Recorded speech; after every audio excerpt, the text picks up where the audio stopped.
Hallelujah. पवित्र आणि सामर्थ्यशाली प्रभु, सारे सृष्टि के मालिक, रहमान रहीम खुदावन जो हमारे बीच में मौजूद है, उस मौजूदा खुदा की मैं प्रशंसा करता हूं और जो वादा मैंने किया है उसको आने वाले दिनों में पूरा करने के लिए खुदावन मेरी हिफाजत करे और खुदावन मेरी सहायता करे। अजीजों, खुदा के लोगों, महान परमेश्वर और सामर्थ्यशाली प्रभु, आज हमारे संग संग चलने वाला परमेश्वर हमारे बीच में मौजूद है। यकीनन विश्वास करो कि वो हमारे साथ है। अगर वो हमारे साथ नहीं, हम कुछ भी नहीं कर सकते। मूसा खुदा का बंदा परमेश्वर से बातें करता है, हे बाप आसमानी खुदावन, अगर तू हमारे साथ ना हो हम एक कदम भी आगे डाल नहीं सकते। अजीजों, परमेश्वर के बगैर, परमेश्वर के बिना तुम मैं कुछ भी नहीं कर सकते। इसीलिए खुदा की शुक्र करता हूं कि आसमानी खुदा जो आने वाला है, यीशु नासरी का आगमन बहुत नजदीक होने वाला है। अजीजों, खुदा के लोगों, हम अपनी अपनी तैयारी कर रहे हैं, लेकिन परमेश्वर के बादशाही के लिए हमें तैयार रहना जरूरी बात है। यीशु नासरी के नाम से सबको खैरियत से सलाम पहुंचे, क्योंकि वो परमेश्वर महान शक्तिशाली है, वो प्रभावी परमेश्वर है। वो किसी को छोड़ता नहीं और किसी के मृत्यु से वो कहता है मैं प्रसन्न नहीं होता। अगर एक पापी व्यक्ति प्रॉपर रिपेंट्स करता है, अगर एक पापी व्यक्ति मेरे पास आता है और दरख्वास्त करता है कि ये बाप पिता परमेश्वर मुझे मुआफी दे, तो परमेश्वर उसको माफ करता है। अजीजों, हमें भी अपने भाइयों को माफ करना है, हमें भी अपने लोगों को माफ करना है। अगर जब तक तुम अपने भाई बहन पड़ोसी को माफ नहीं करोगे, आपके अपराध भी माफ नहीं किए जाओगे। तो अजीजों, खुदा के लोगों, हम यात्री हैं, हमारी यात्रा कभी भी खत्म हो सकती है। इससे पहले कि हम याद करें कि हम आज भी वही गुनाहों में फंसे हैं, अजीजों, अपनी अपनी जांच करो। किसी ने आपकी जांच करने की कोई जरूरत नहीं है। मुझे पता है कि मैं जो भी कुछ करता हूं वो ठीक है या नहीं। मैं जानता हूं मेरे पैर कहां जाते हैं, कहां आते हैं, मेरे विचार कहां भटक रहे हैं, मेरी आंखें कहां गलत देख रही है। मैं जानता हूं अगर जानबूझ के भी तुम और मैं खुदा के सामने आकर वैसे ही बैठोगे तो एक दिन भारी धोखा होगा। ये धोखा ऐसा वही नहीं होगा कि कोई भाई भाई को भरमाता है, फंसाता है, नहीं। अजीजों, आपके साथ ये जो धोखा होने वाला है बहुत गंभीर स्वरूप का धोखा है, क्योंकि अदालत खुल जाएगी और अदालत में आपका नाम पुकारा जाएगा। प्रभु के लोगों, यदि आपका नाम पुकारा जाएगा, जभी यीशु नासरी आपके सारे दरमियान पाप के बारे में सोचेगा और आपको कहेगा मैं तुझे जानता नहीं, तो क्या होगा? सोचने वाली बात है। तो प्रभु के लोगों, आज एक सुंदर दिन है, आज एक सुंदर मौका है कि मैं ये नहीं कहता कि किसी भाई के पास जाकर माफी मांगो। तुम जिस स्थान में हो, आपके घर जाने के बाद तुम अपने रूम में घुटना टेक कर प्रभु से माफी मांग सकते हो। तो परमेश्वर जो दया का सागर है, जो सामर्थ्यशाली है, जो चाहता है कि मेरे लोग मेरे पास आए, और परमेश्वर चाहता है कि जहां मैं हूं वहां मेरी भेड़ें भी होगी। परमेश्वर नहीं चाहता कि जहां मैं हूं मेरी भेड़ें ना हो। अजीजों, खुदा के लोगों, ये धोखेबाज नहीं चाहता कि तुम आपस में मेल मिलाप रखो। ये धोखेबाज नहीं चाहता कि भाई भाई आपस में आशीषित बन जाए। वो नहीं चाहता कि भाई भाई का एकत्र मिलना कितना मनोरम और सुंदर है। वो हमेशा हमारे बीच में दरार पैदा करता है, वो हमेशा हमारे बीच में कोई गलत बीज डाल देता है, और जब ये बीज एक्टिवेट होता है काफी समय निकल जाता है और हम उसको संभालने की कोशिश करते हैं, सुलझाने की कोशिश करते हैं, लेकिन वक्त काफी चला गया है। तो अजीजों, सही वक्त पर, सही समय पर अगर हम तौबा करें और अपने आप को होश में लाए तो परमेश्वर आपको जरूर आशीषित करेगा। मेरा विश्वास है कि आप जो यीशु के नाम से इस स्थान में आकर बैठे हो, तुम ऐसा समझते हो कि मैं इत्तेफाक से आया हूं। तुम ये ना समझो कि मैं इत्तेफाक से इस स्थान में खड़ा हूं। एक्सीडेंटली कोई भी स्थान में आता नहीं। परमेश्वर की सुंदर योजना है। बहुत साल पहले परमेश्वर की एक योजना थी कि जो बदकिरदार व्यक्ति, गुनहगार व्यक्ति, दुनिया में चला गया व्यक्ति, जो स्मशान में बैठने वाला व्यक्ति एक दिन जरूर मेरा प्रचार करेगा, एक दिन जरूर तौबा करेगा और बहुत सारे लोगों के लिए वो परमेश्वर का दास बन जाएगा। तो अजीजों, खुदा के लोगों, ये ना समझो कि मैं मेरे शक्ति से, मेरे खूबी से, मेरे एजुकेशन से स्थान पर खड़ा हूं। मैं नहीं समझता कि मेरी बुद्धि क्या काम की है। प्रभु के लोगों, परमेश्वर ने मेरी सहायता की और अनुग्रह किया कि जहां सारे सृष्टि को सुसमाचार सुना, पिता, पुत्र और पवित्र आत्मा के नाम में उसको बपतिस्मा दे। प्रभु के लोगों, प्यासे हैं लोग, लेकिन उसकी प्यास बुझाना चाहिए। ये काम हम सबों का है, किसी एक का काम नहीं है, हम सबों का ये काम है कि हम परमेश्वर की महिमा करें। तो आइए अजीज खुदा के लोगों, मैं आज इफिसियों की पत्री उसकी 4 अध्याय से बात करने वाला हूं। इफिसियों की पत्री, इफिस, आज अगर हम लोग देखें, आज इफिस जो बाइबल में कहा है कि इफिसुस, आज दुनिया में वो कौन सा शहर है आप जानते हो? आज दुनिया में इफिस कहां है? अजीजों, आधुनिक तुर्कस्तान। आज जो आधुनिक तुर्कस्तान है वो इफिसुस नगरी थी। और इफिस ये नगरी व्यापार के लिए सारी दुनिया के बड़े व्यापारी वहां आते थे। और इफिसुस का विषय है कि कलीसिया यीशु नासरी का अंग है। तो हम यीशु मसीह के शरीर के एक अंग है। हर व्यक्ति ये ना भूले कि मैं यीशु मसीह का एक अंग है। हो सकता है कि तुम यीशु मसीह के किसी एक अंग के साझीदार हो, चाहे वो कौन सा, पैर का नाखून क्यों ना हो या सर के बाल क्यों ना हो। तो हमें याद आना चाहिए कि हम किस रीति से संवारते हैं, किस रीति से इस परमेश्वर के अंग को संभालते हैं। अजीजों, ये परमेश्वर का अंग कभी किसी धोखे में ना जाए। ये परमेश्वर का अंग किसी विचार में जाकर ना फंसे, और ये परमेश्वर का अंग कहीं धोखाधड़ी के मामले में जाकर ना गिरे। कलीसिया अंग का मतलब क्या है? तुम और मैं परमेश्वर का शरीर का एक पार्ट है। चाहे वो पार्ट कौन सा भी क्यों ना हो, चाहे वो पार्ट आप समझो कि तुम आंख हो, तो आपकी आंखें किस रीति से देखती है? आपकी आंखों से आप क्या गलत देखते हो? कोई अश्लील फोटोग्राफी देखते हो या अश्लील चीजों पर आपका ध्यान जाता है, तो कैसे तुम परमेश्वर की शरीर का अंग हो सकते हो? हो सकता है कि तुम परमेश्वर के, यीशु नासरी के शरीर के बाल क्यों ना हो। अजीजों, ध्यान से मेरी बात सुनो। अगर हम परमेश्वर के शरीर के अंग है, हमारे बाल, हमारी सारी संवारने की सारी चीजें हैं, वो कैसी होनी चाहिए? आज दुनिया के लोगों के समान परमेश्वर के बच्चे, परमेश्वर के बेटे बेटियां, लोग, बुजुर्ग लोग भी गलत चीजों में फंसने जा रहे हैं। चाहे वो दास क्यों ना हो, चाहे एल्डर हो, लीडर हो, पास्टर हो, इवांजलिस्ट हो, प्रॉफेट हो। प्रभु के लोगों, एक एक बात हम जब भी सुनते हैं, हमें पता चलता है कि बहुत सारे लोग गलत चीजों में अपने आप को डाल रहे हैं।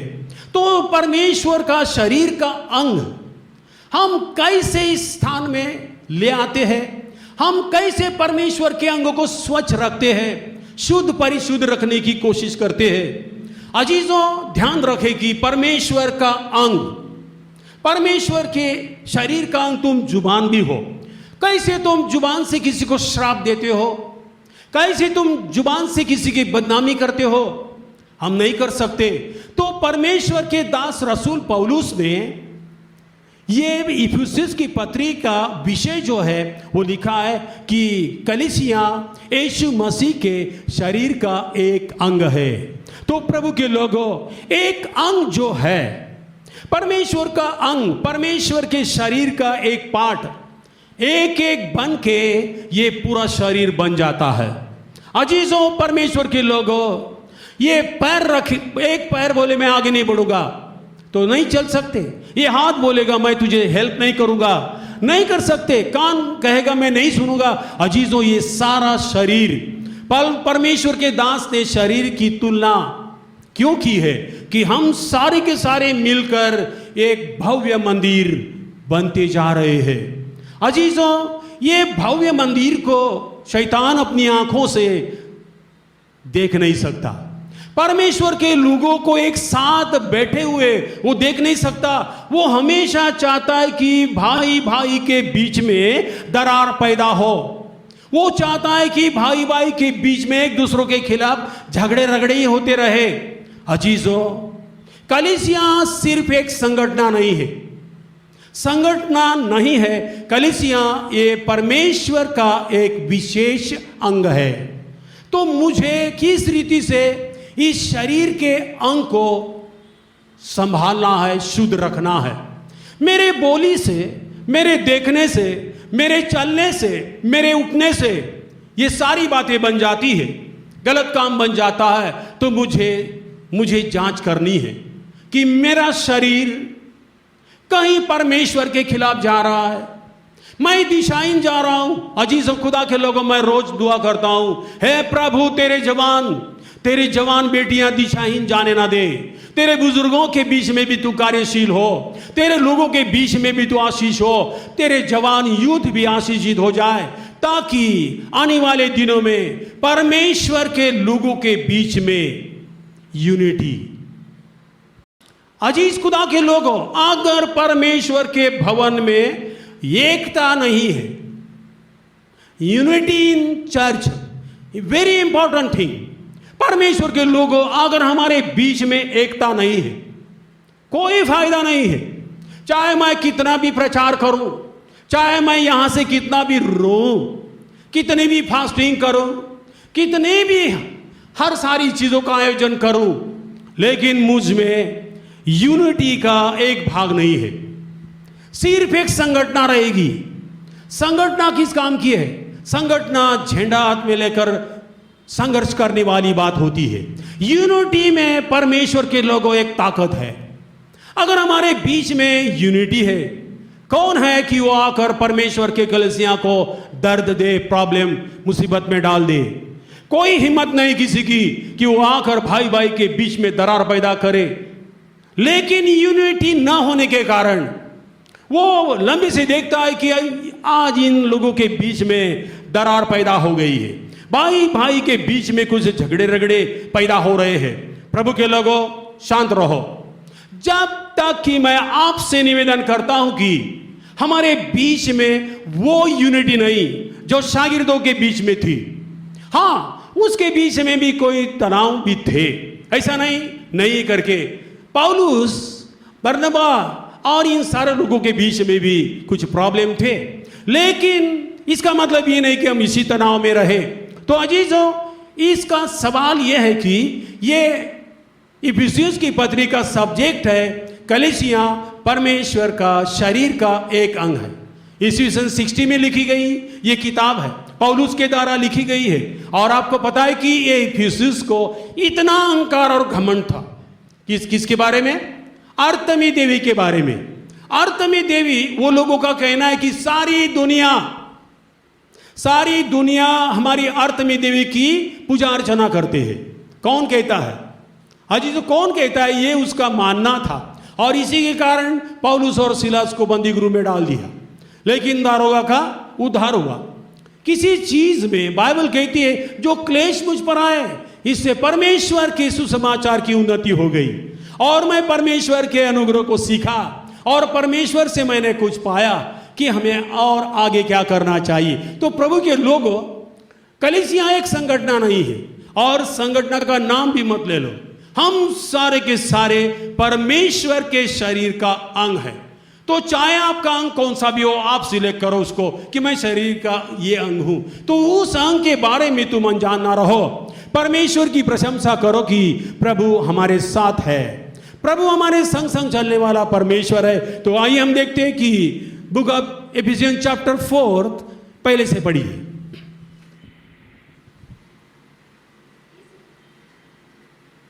इसलिए मैं जो प्रभु का बंधुआ हूँ, तुमसे निवेदन करता हूँ कि जिस बुलाहट से तुम बुलाए गए हो उसके योग्य चाल चलो। हाँ, अजीज खुदा के लोगों, रसूल पौलुस यहाँ क्या लिखता है? अजीजों खुदा के लोगों, वो कहता है कि मैं परमेश्वर का बंधुआ हूं और आपसे निवेदन करता हूं, एक दरख्वास्त करता हूं, एक रिक्वेस्ट करता हूं कि तुम प्रभु में जिस बुलाहट से बुलाए गए हो उसी के मुताबिक अपनी चाल रखो। तो प्रभु के लोगों, मुझे परमेश्वर ने किस काम के लिए बुलाया है? अगर ये काम मैं लापरवाही से कर रहा हूं, परमेश्वर का काम छोड़कर मैं मेरा बिजनेस संभाल रहा हूं, मैं मेरा ही खुद का काम कर रहा हूं, ये कानूनन अपराध है। और इसी के कारण मेरे अजीज खुदा के लोगों, मेरे सेवकाई में मुसीबत, प्रॉब्लम क्रिएट हो जाती है। तो प्रभु ने मुझे जिस काम के लिए बुलाया है, परमेश्वर के लोगों, एक साधारण व्यक्ति आपके सामने खड़ा है, कोई हाईली क्वालिफाइड नहीं, क्या कोई बुद्धिमान नहीं था? बुद्धि तो थी, लेकिन बुद्धि सही कामों के लिए कभी यूज नहीं की। ज्ञान बुद्धि थी, बहुत थी, मेरी हिसाब से थोड़ी ज्यादा भी थी शायद, लेकिन गलत कामों के लिए यूज की। लेकिन जिस दिन परमेश्वर ने मुझे बुलाया, मुझे तराशा और मुझ में उसने देखा कि ये कुछ काम कर सकता है, तो प्रभु के लोगों, मैं कोई ज्यादा बुद्धिमान नहीं था, एक गलत काम करने वाला बंदा था। स्मशान में जाकर बैठता था, रात को 12 बजे 2 बजे स्मशान में बैठने वाला। परमेश्वर का प्रकाशन, परमेश्वर का रेवलेशन, परमेश्वर की बुलाहट मुझ तक पहुंच गई और मैंने उसकी आवाज सुनी, जो तू करता है वो गलत काम करता है, उसको छोड़ दे, मेरे पीछे चल, मैं तुझे और एक काम सिखाता हूं। तो प्रभु के लिए, प्रभु के लोगों, इस आवाज को सुनकर मैं बेचैन हुआ, मैं हैरान हुआ और थोड़े दिन बहुत परेशानी में चला गया कि ये क्या है, ये कौन सी बात है, मैं जो करता है गलत है, 100% ट्रूथ, क्योंकि मैं सही काम करने वाला नहीं था, मेरा कोई भी एक काम सीधा नहीं था। अजीजों, सारे काम जो मैंने किए वो परमेश्वर के खिलाफ घृणित काम किए, मैं मनुष्य के खिलाफ काम भी किए, लेकिन ज्यादा करके जो भी मैंने काम किए वो परमेश्वर, जीवित परमेश्वर के खिलाफ किए, और परमेश्वर ने मुझे उसका प्रतिफल भी दिया, दंड भी दिया। ऐसा दंड कोई उसको बर्दाश्त नहीं कर सकता। लेकिन उसके बाद जब भी मैं पीछे हट गया, अजीजों खुदा के लोगों, परमेश्वर से वादा किया तू जीवित परमेश्वर है, आज से जीऊंगा तेरे लिए, मरूंगा तेरे लिए। तो प्रभु के लोगों, मेरी बुलाहट मैंने पहचान ली, मेरे बुलाहट में मैंने दखलंदाज कभी नहीं किया। मेरे जीवन में सबको पता है, कभी भी कुछ भी हो, रात्रि हो, दिन प्रतिदिन, कभी भी कुछ भी हो, मैं कभी पीछे मुड़कर देखा नहीं। हर सारी चीजों में बहुत जल्दी भागने वाला परमेश्वर का बंदा था। तो प्रभु के लोगों, उसी हिसाब से चलना है। आपकी बुलाहट क्या है? किस काम के लिए प्रभु ने आपको बुलाया है? प्रभु के लोगों, आपको पता है इस चर्च में मैंने झाड़ू लगाने का भी काम किया है, ये बारी दरवाजा खोलने का काम भी मैंने किया है। कभी ऐसा सोचा नहीं कि ये मैं काम करता हूं तो मुझे बेनिफिट क्या मिलेगा। गए दिनों में मेरे पास एक बंदा आया था, बोलता है मुझे सेवा करने की बहुत इच्छा है, तो मुझे कुछ मिलेगा? मैं बोला, मैं समझा नहीं, मैं समझा था लेकिन मैं समझा नहीं आप क्या बोल रहे हो। नहीं मतलब मैं सेवा करूंगा लेकिन मुझे कुछ। मैं बोला देखो, पेतरुस ने भी ये बात यीशु से कही थी कि हमने कश्ती छोड़ दी, हमने जाल छोड़ दिया, हमने माता पिता का घर छोड़ दिया है, प्रभु हमें क्या मिलेगा? परमेश्वर ने, यीशु ने उसको ये नहीं कहा कि तुझे 5,000 मिलेंगे, महीने के 2,000 मिलेंगे, तुझे स्वर्ग स्थान में अनंत काल का जीवन मिलेगा, 100 गुना प्रतिफल मिलेगा। प्रभु के लोगों, जो काम तुम करते हो उसका बेनिफिट मांगते हो। ये ना सोचो कि मैं काम करूं तो मुझे ये मिलना चाहिए, नहीं। अजीजों, कभी भी नहीं सोचना कि मैं ये काम करता हूं तो मुझे क्या मिलेगा, कुछ जरूरत नहीं। आपकी बुलाहट किस काम के लिए है, और जो भी कुछ करोगे बिना कुड़कुड़ाहट करो, बिना कुड़कुड़ाहट करो, विदाउट कंप्लेंट। कभी कुछ कंप्लेंट ना करो, प्रभु मैं जल्दी जाऊंगा, मैं दरवाजे खोलूंगा, मैं खिड़की खोलूंगा, मैं माइक सिस्टम का सारा काम करूंगा। आपको पता है, एक भाई आप जानते हो, वो आज मुझे नहीं दिख रहा इधर, हमारा भाई संजू परेरा, वो काम पे जाता था, लेकिन जब भी प्रार्थना होती थी, मंगलवार के दिन, प्रभु के लोगों, दोपहर को जब भी खाना खाने की छुट्टी होती थी, वो घर जाकर वापस ही आता था, सारी माइक जाकर वहां लगा के, ये दशमांश की पेटी भी बाहर निकाल कर रखता था। बाद में चर्च को ताला लगाकर वापस काम पे जाता था। शाम को छूटने के बाद फिर यहाँ आकर परमेश्वर का काम करता था। उसने कभी नहीं पूछा कि मुझे क्या मिलेगा। आज लोग डिमांड करते हैं, लोग, प्रभु के लोग डिमांड करते हैं। नहीं, प्रभु के लोगों, डिमांड ना करो, बिल्कुल ना करो। पैसे की लालच में अपने आप को ना बेच डालो। परमेश्वर के लोगों, पैसे के लालच में यहूदा ने अपने आप को क्या कर दिया? आपको पता है कि पैसा सारी कड़वाहट की जड़ है। तो प्रभु के लोगों, आपकी बुलाहट क्या है? आप किस काम के लिए बुलाए गए हो, उसी काम को करो। इस करने के कारण क्या होता है, आगे पढ़। अर्थात संपूर्ण दीनता और नम्रता तथा धीरज के साथ प्रेम से एक दूसरे के प्रति सहनशीलता प्रकट करो। हाँ, एक दूसरे के लिए सहनशीलता प्रकट करो। संपूर्ण दीनता, संपूर्ण अधीनता और एकता, ताकि एकता का बंधन सुरक्षित रहे। आज एकता का बंधन सुरक्षित क्यों नहीं? क्यों प्रॉब्लम क्रिएट होते हैं? क्यों हमारे बीच में दरार पैदा होती है? क्यों मैं मेरे भाई के आंखों को आंख नहीं लगा सकता? क्यों मैं मेरे भाई को हाथ दे नहीं सकता? क्यों मैं मेरे भाई के घर में विजिट कर सकता? क्यों मैं गरीबों के लिए मददगार बन नहीं सकता? क्या कारण है? यह परमेश्वर के लोगों, संगठना और यूनिटी का फर्क है। अगर तुम और मैं संगठना में सहभागी हो जाएंगे तो ये सारी बातें हमारे बीच में हो जाएगी। अच्छी किसी चाल बुरी संगति के कारण बिगड़ जाती है। अजीजों, खुदा के लोगों, रसूल पौलुस क्या कहता है? अगर मैं तुम्हें कह देता तो तुम अपनी आंख निकाल कर मुझे देते। अब तुम्हें क्या हुआ? ए निर्बुद्ध गलातियों, कौन तुम्हें भरमा दिया? अब तक तो तुम सही सलामत चल रहे थे, लेकिन तुम्हें कौन भरमा दिया? जिसने भरमाया है वो जरूर अपना प्रतिफल पाएगा। अजीजों, भरमाने वाली चीजों से सावधान रहो। परमेश्वर के लोगों के बीच में ये मुसीबत है। ये संगठना और यूनिटी में फर्क है। अगर तुम यूनिटी में हो, किसकी हिम्मत नहीं कि आपके बीच में वो खमीर डाल दे, आपके बीच में कोई स्लो पॉइजन डाल दे, आपके विचारों आचारों में कुछ मुसीबत डाल दे।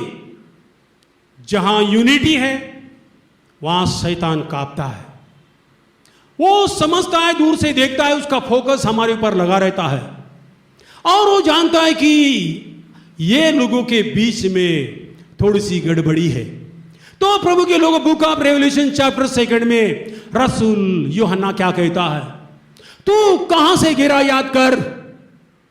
तूने अपनी पहली सी प्रीति छोड़ दी है, तूने अपने पहलोटा प्रेम छोड़ दिया है। उठ, जहां से गिरा वहां से अपना काम चालू कर। इस काम के लिए कोई रॉकेट साइंस नहीं है, कोई डिफिकल्टी नहीं है। अगर मैं आज सोचूं कि मैं जाकर भाई को मिल सकता हूं, मिल सकते हो।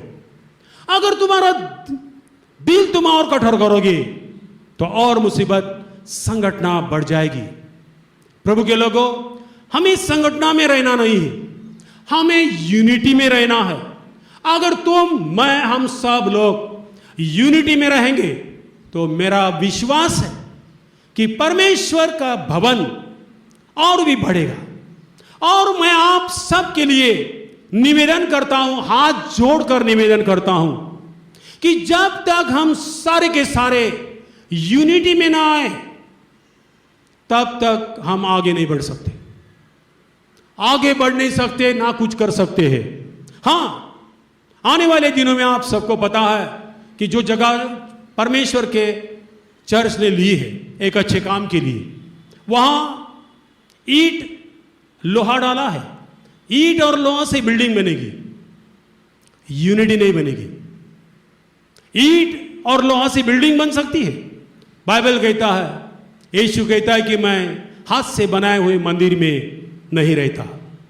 आपका मंदिर परमेश्वर का स्थान अगर वो संगठना में है, परमेश्वर कहता है मैं नहीं रहूंगा।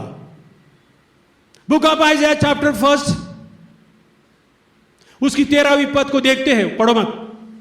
वो कहता है कि तुम मेरे पास हाथ फैलाओगे, तुम कितनी भी दुआ दोगे, मैं तुम्हारी प्रार्थना नहीं सुनूंगा, मैं तुम्हारी प्रार्थना नहीं सुनूंगा। अजीजों, संगठना चाहे कितनी भी प्रार्थना करे, यूनिटी 1-2 मिनट की भी प्रार्थना करे तो परमेश्वर उसकी सुनता है। हालेलुया, सुनते हो? हालेलुया। तो परमेश्वर के लोगों, यूनिटी क्या है? संगठना में इजरायली लोग एक साथ बने, चिल्लाने लगे, परमेश्वर की बात दुआ मांगने लगे। परमेश्वर ने यशायाह को भेजा, यशायाह को भेजा और कहा जाकर उसको नबूवत दे। और यशायाह जाकर उसको कहा कि तुम कितनी भी प्रार्थना करोगे, तुम अपने हाथ फैलाओगे, मैं तुम्हारी प्रार्थना नहीं सुनूंगा। जब तक कि तुम अपने आप को शुद्ध नहीं बनाओगे, तुम अपने आप को धोकर शुद्ध नहीं करोगे, तब तक हेzekiel कहता है तुम अपने आप को पवित्र करो, आपके अंदर नया आत्मा और परिवर्तनशील मन बनाओ, ताकि मैं तुम्हारी प्रार्थना सुनूंगा। प्रभु के लोगों, गए दिनों में कितनी प्रार्थना हम लोगों ने की, सब लोगों ने की, अंजाम भी देखा हमने। तो प्रभु के लोगों, प्रभु की स्तुति करता हूं कि महान परमेश्वर की सामर्थ्यशाली प्रार्थना यूनिटी में होती है। यूनिटी में तुम 2 या 3 बैठो। मैं सच कहता हूं, अजीज खुदा के लोग हो, आज कलीसिया को इतने साल हो गए हैं, जो हमारी यूनिटी पहली थी। एक भाई अगर प्रार्थना में आया नहीं, शाम को उसके घर में भागदौड़ चालू, सब लोग जाकर उसको मिलते थे, भाई क्या हुआ, क्या प्रॉब्लम है, क्या। आज कोई आता है, कोई चला जाता है, कोई किसी को पूछता नहीं। प्रभु के लोगों, क्यों ये प्रॉब्लम हमारे बीच में, क्यों? अजीजों, ये ना समझो कि शैतान ये सारे काम करता है। शैतान तो एक विचार डाल देता है, बाजू हट जाता है, बाकी सारे के सारे काम हम ही लोग कर देते हैं। उसका सारा 99% काम हम लोग करते हैं, वो एक अचार डाल के बाजू हट जाता है। तो प्रभु के लोगों, मेरा निवेदन ये है, जब तक कि हम सारे के सारे यूनिटी में एक ना बन जाए, वहां चर्च बनाने की कोशिश ना करें ना।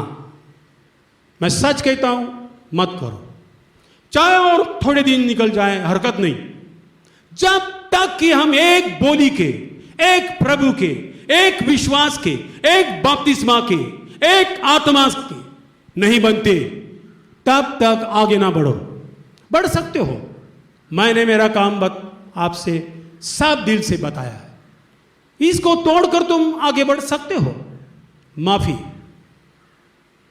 माफी चाहता हूं। मैं क्या आपको रोक सकता हूं? क्या डंडा लेकर आपके सामने खड़ा रहूं? नहीं। हर व्यक्ति को आज सोचना चाहिए कि मैं मेरे भाई के साथ मेरा ताल्लुक क्या है, मेरे बहन के साथ मेरा ताल्लुक क्या है, मेरे कलीसिया में मेरा पार्ट क्या है। क्या मैं यीशु मसीह का अंग हूं? तो मैं मेरे जुबान से गाली देता हूं, मेरे जुबान पर मैं कोई गलत चीज डालता हूं, मेरे जुबान से मैं मेरे भाई की बदनामी करता हूं, अनदेखे चीजों पर आर्गुमेंट करता हूं, तो प्रभु के लोगों, पहले ढूंढो तुम उसकी बादशाही। दुनिया की सारी चीजें आपके और मेरे पीछे अपने आप आएगी। मैं क्या था? मेरे पास क्या था? एक शर्ट, एक पैंट और स्लीपर टूटे हुए, सब पुराने लोग जानते हैं, मेरे पुराने भाई लोग मुझे जानते हैं।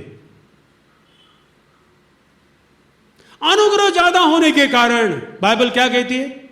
तो अनुग्रह ज्यादा होने के कारण तुम पाप का निशान बनते हो? कभी नहीं। तो प्रभु के लोगों, हम अपनी बुलाहट पर ध्यान रखें।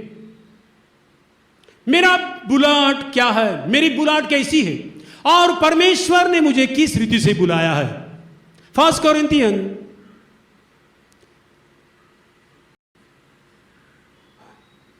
ठीक है, मत पढ़ो, शायद टाइम की कमी है। हाँ, आगे का एक वचन पढ़। अब यत्न करो कि मेल के बंधन। हाँ, अब देखो, हमें पहली बात है कि हमें यूनिटी में आना है। जब तक तुम यूनिटी में नहीं आएंगे, चाहे कितनी भी प्लानिंग करो, प्लानिंग करना कोई पाप नहीं है, लेकिन प्लानिंग को सक्सेस करना है, उसको अप्रूवल मिलना है प्रभु की आत्मा से। पिता, पुत्र और पवित्र आत्मा की अप्रूवल होनी चाहिए।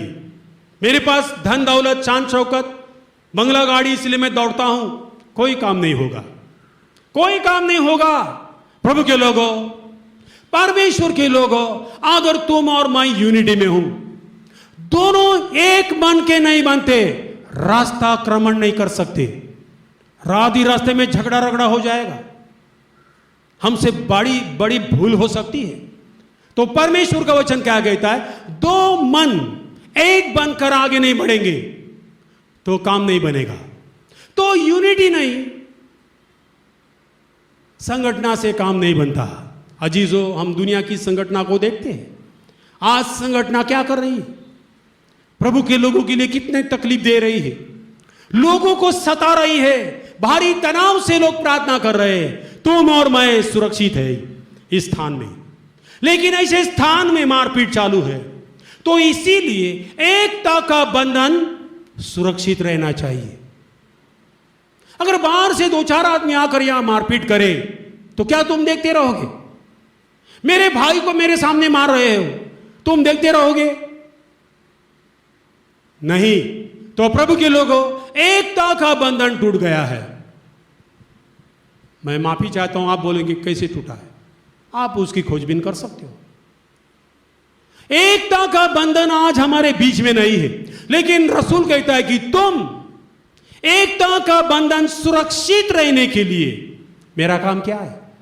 आपके पास कोई सुझाव है कि एकता का बंधन सुरक्षित रहे?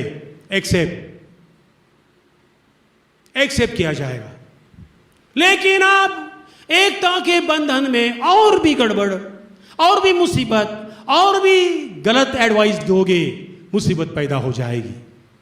अजीजों, ये जुबान जो है मारने वाली लाठी को रोक सकती है, लेकिन मारने वाले और भी दंड दे सकते हैं। ऐसी छोटी सी जुबान है। तो एकता का बंधन क्या है? आज भाई भाई के बीच में एकता नहीं है। जो मेरे साथ अच्छा है उसके साथ मेरा अच्छा है, ऐसा नहीं होगा। सारे के सारे भाई और बहन यीशु के लहू के द्वारा छुटकारा पाए हुए लोग हैं। सारे के सारे बंधन टूटना चाहिए, सारे के सारे तनाव टूटना चाहिए, सारे के सारे मिसअंडरस्टैंडिंग निकलना चाहिए, संगठना से बाहर आना चाहिए। हम अपने लोगों को बाहर निकालते हैं, ऐसा ना करो। प्रभु के लोगों जो गलत किया है जाकर उससे मिलो, पर्सन टू पर्सन जाकर मिलो, और अकेले मत जाओ, एक साथ और लो कोई भाई को, जाकर मिल सकते हो और बोल सकते हो बहन क्या हुआ, क्या प्रॉब्लम। तो प्रभु के लोगों, एकता का बंधन सुरक्षित रह सकता है। अजीजों, वक्त काफी चला गया है, आगे का वचन मैं आगे आपके सामने रखूंगा। तो एक सूचना देता हूं, 2 नवंबर से मंगलवार की प्रार्थना को मैं शुरुआत करने जा रहा हूं, according to government rule and regulation. 2 नवंबर से। बहुत लोग कभी से मुझे बोल रहे, मैंने बोला नहीं, सरकार की किसी फरमान को मैं तोड़ना नहीं चाहता। तो 2 नवंबर से हम ये प्रार्थना को शुरुआत कर रहे हैं। मेरी सबसे दावत है कि तुम सब लोग सहभागी हो और मेरी सहायता और खुदा की यूनिटी को मजबूत बनाए। आइए हम घुटना टेकते हैं।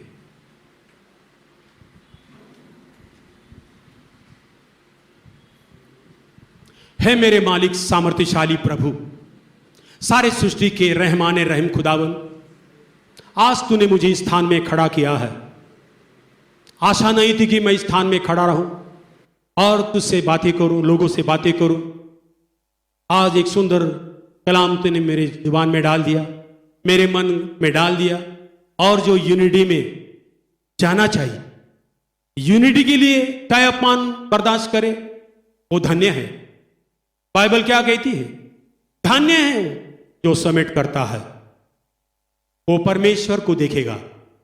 परमेश्वर को देखना है तो मेरे भाइयों समेट करो, अपने भाई से, अपने बहन से, अपने लोगों से समेट की बोली करो। आपका पड़ोसी आपके घर के बाजू में शांति में रहे, उसके साथ भी सल करो। हे मेरे प्यारे मसीहा, आज के वचन के द्वारा तूने यूनिटी के बारे में बताया, इसलिए धन्यवाद देता हूं। मेरा विश्वास है कि आने वाले दिनों में हम सारे के सारे एक बोली के, एक प्रभु के, एक आत्मा के, एक बपतिस्मा के द्वारा उद्धार पाए हुए लोग किसी भी तनाव, किसी भी मुसीबत, किसी भी प्रॉब्लम में ना आए। सर्वशक्तिमान परमेश्वर तुम्हें ज्ञान दे, तुम्हें बुद्धि दे, और इस यूनिटी के लिए सहकार्य करने के लिए ताकत दे। यीशु, मेरी और ये सारे लोगों की सहायता कर। सारे चर्च हमारे शुरू हो रहे, सब चर्च में तेरी शांति बनी रहे और तेरे लोगों के बीच में शांति और आशीष बनी रहे। यीशु नासरी के नाम से मांगता हूं, सुन और ग्रहण कर। आमीन।